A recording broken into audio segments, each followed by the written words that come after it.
It was the afternoon of January 12, 2022. In the quiet town of Tullamore, Ireland, the sky was pale, and the soft winter sunlight shimmered on the surface of the Grand Canal. Ashling Murphy, 23 years old, a primary school teacher, left her classroom at Duro National School with her usual smile. In her bag were sheets of Irish traditional music, a melody she had yet to finish composing, a dream she had yet to live. She loved her students, her fiddle, and the small joys of everyday life. She believed the world was still a safe place. At around 3:30 in the afternoon, Ashling took her familiar route home, a peaceful path she walked every day to unwind after teaching. Just 10 minutes from school, just another ordinary day. Or so it should have been. But that day, no one saw her come home. A stranger appeared, a man she had never met. In the broad light of day, an ordinary afternoon turned into horror. The struggle was brief, desperate, and silent. Her scream was swallowed by the wind, and the canal water reflected something darker than the winter sky. That evening, the news spread across Ireland. A young woman, bright, kind, full of promise, murdered in daylight. On a public path she trusted, a crime without motive, a killing without reason, and, somewhere out there, a man with a calm smile as if nothing had happened. In a land known for its peace, sometimes evil chooses to appear when the sun is at its brightest. In the quiet village of Blueball, near the town of Tullamore, people still remember the young woman with soft brown hair who often carried an old fiddle as the sun went down. Ashling Murphy, born on July 6, 1998, was the middle child in a family of 3. She grew up surrounded by traditional Irish music, the sound of fiddles echoing through her childhood home, blending with laughter and warmth.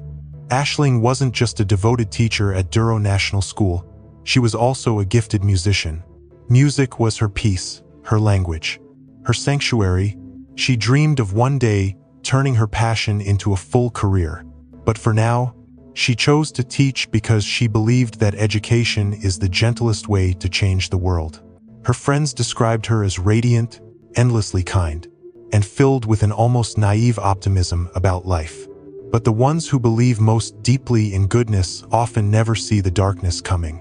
On January 12, 2022, Ashling left her classroom around 3 o'clock in the afternoon. She waved goodbye to her colleagues, slung her bag over her shoulder, and began her daily walk home along the Grand Canal way, a tree-lined path she'd taken countless times before. It was a short walk, no more than 10 minutes, the kind of route that made her feel safe. What she didn't know was that this stretch of path bore a haunting history.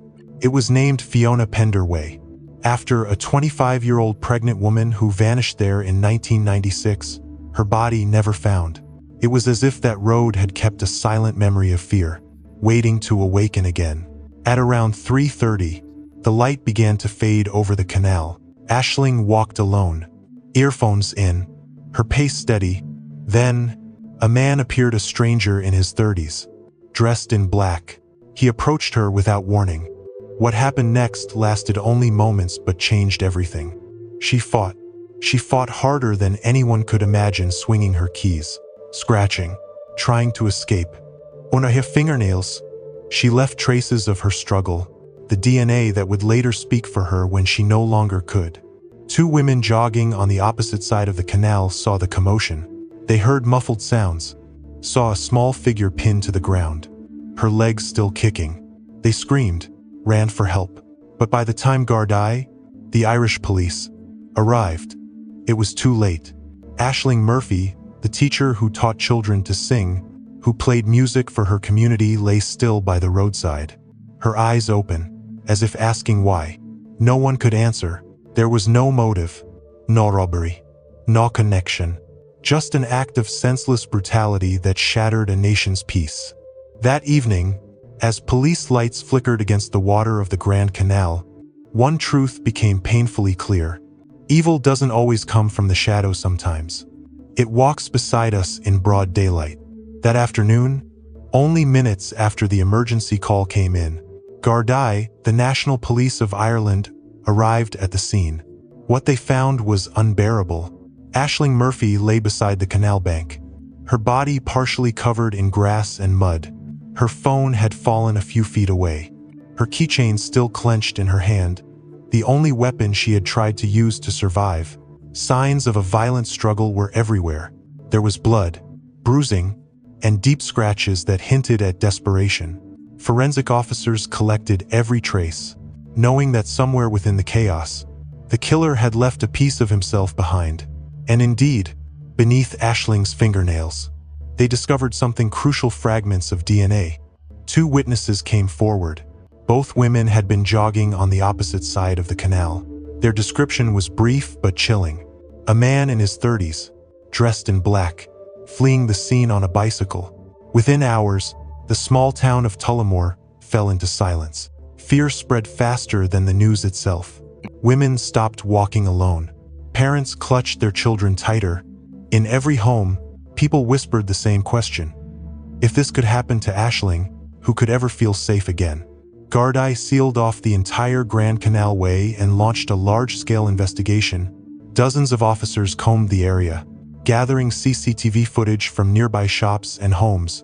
And there, on one of the recordings, they spotted a man cycling near the crime scene.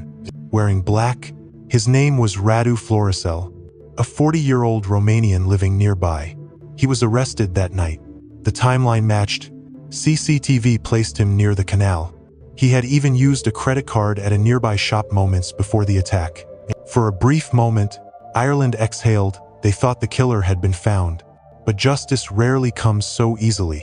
After 24 hours of interrogation, inconsistencies began to surface. Radu's DNA didn't match the samples from the scene. His alibi buying milk at a nearby store checked out completely. By morning, Gardai had no choice but to release him. Yet for Radu, freedom came with a curse. Overnight, he became the face of the nation's rage. He received death threats, hate messages, all for being at the wrong place, at the wrong time. His life unraveled. Another casualty of the hysteria that follows fear. Meanwhile, detectives were running out of leads. There was no motive, no connection between Ashling and her killer. It seemed like a random, senseless act, the hardest kind to solve. But then, the forensic lab called. The DNA found under Ashling's nails did not match anyone in Ireland's criminal database. It belonged to someone unknown, someone new. But it was real, and it was enough to keep hope alive. Gardai issued a public appeal. Report any man seen wearing black tracksuits and black runners, possibly with scratches or fresh wounds. Officers began questioning people across counties, determined not to let the trail go cold. As the days passed, Ireland mourned together. Across cities and small villages, candlelight vigils were held. Photos of Ashling, flowers, handwritten notes, they covered parks, bridges, and schoolyards. Her death had become a symbol of every woman's fear and every nation's shame. But just when it seemed the case had reached a dead end, a new figure appeared: a man with strange, self-inflicted wounds who walked into St. Protas, James Hospital in Dublin. And from that moment, the investigation took a dark, unexpected turn. 2 days after Ashling Murphy's murder, while Ireland was still wrapped in grief, something strange happened inside St. James's Hospital in Dublin. Late that evening, a man stumbled into the emergency ward, his clothes soaked in blood, his face pale, his body covered in cuts and stab wounds. He carried no identification, only whispered weakly, "I was attacked. Someone stabbed me." Doctors rushed him into surgery. But as they examined the wounds, confusion filled the room. The injuries were deep but uneven, the kind that didn't fit a typical assault. One of the nurses quietly told the attending physician, "These don't look like defensive wounds. They look self-inflicted." The hospital staff, uneasy, called Gardai. When officers arrived, they found something that made their blood run cold. The man's clothes were spattered with mud identical to the soil found along the Grand Canal, the same place where Ashling was murdered.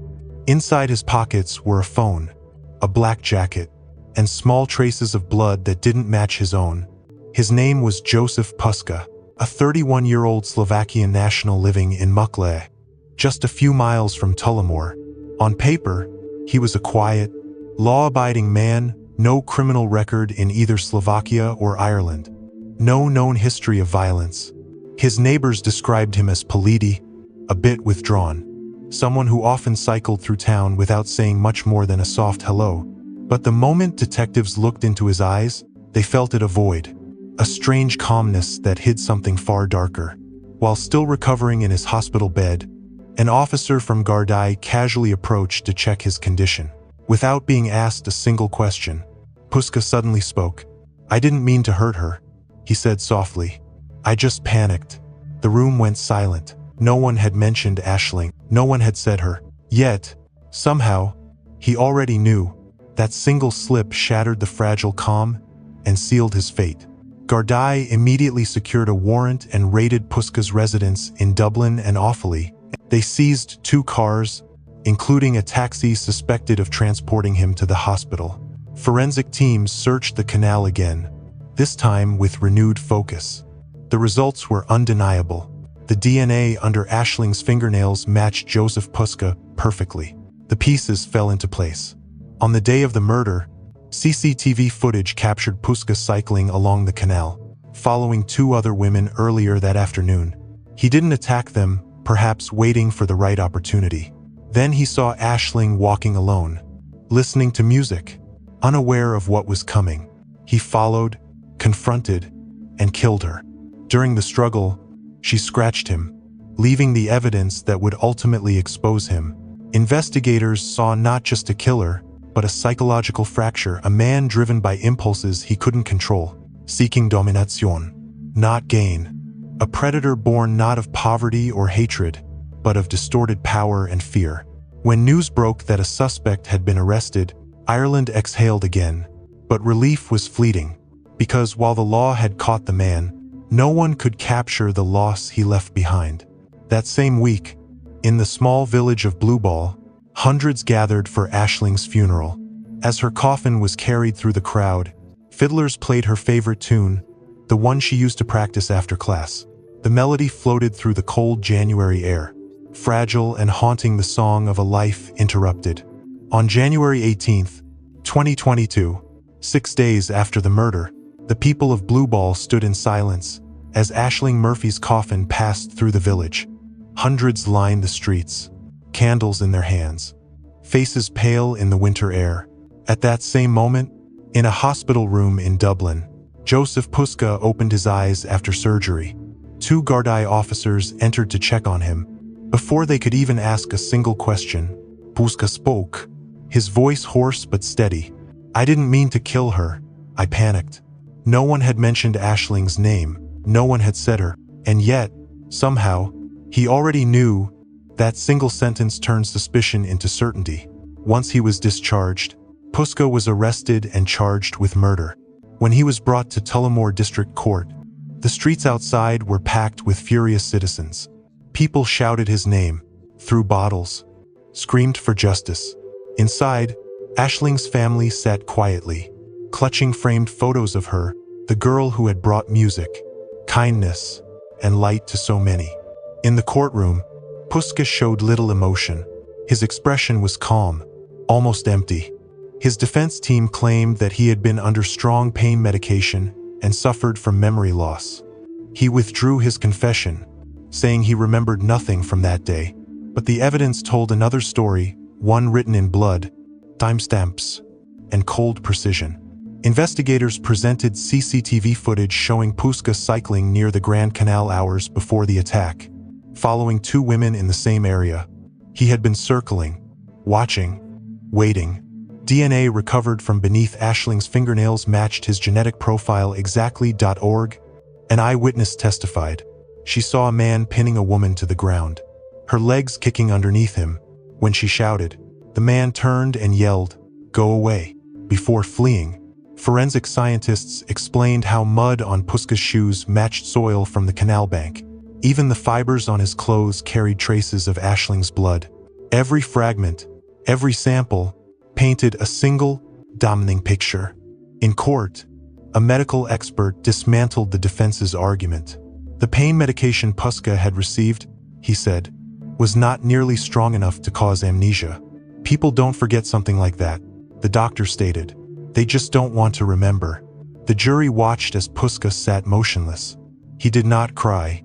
He did not look up. He just stared straight ahead, like a man waiting for the lights to go out.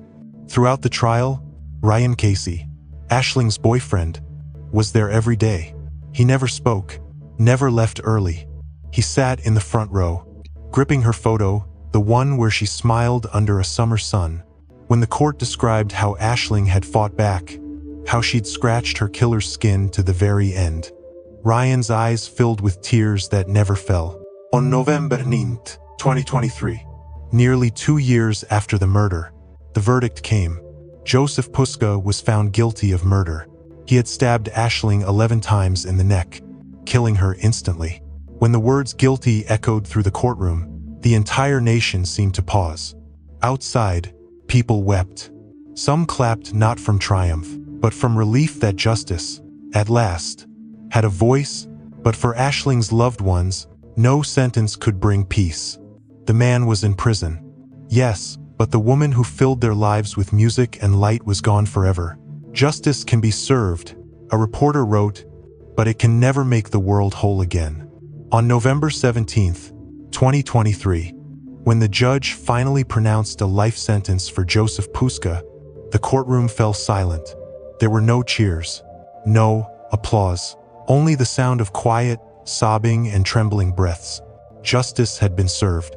Yet, the air was heavy with something far deeper than relief. At the front row stood Ryan Casey, Ashling Murphy's boyfriend. His voice shook as he faced the man who had destroyed his future. Throughout this trial, you smiled, he said, a smile that showed no remorse, only arrogance. You took away the woman I loved, the woman who should be teaching her students right now, planning our wedding, building the home we designed together. I would have married her in a heartbeat, if only she were still here. The courtroom froze.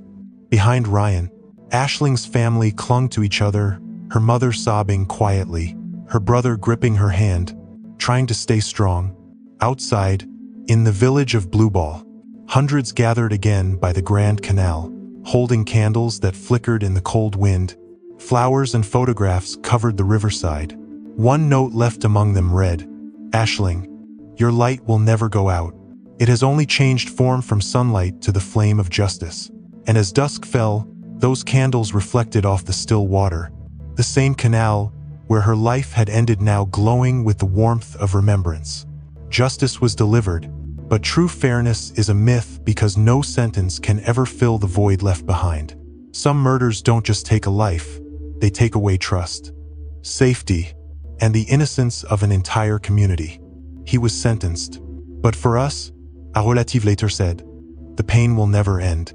If you believe stories like Ashling's need to be told to protect others, to remind us what silence can cost, share this story. Because sometimes, telling the truth is the only way to keep justice alive.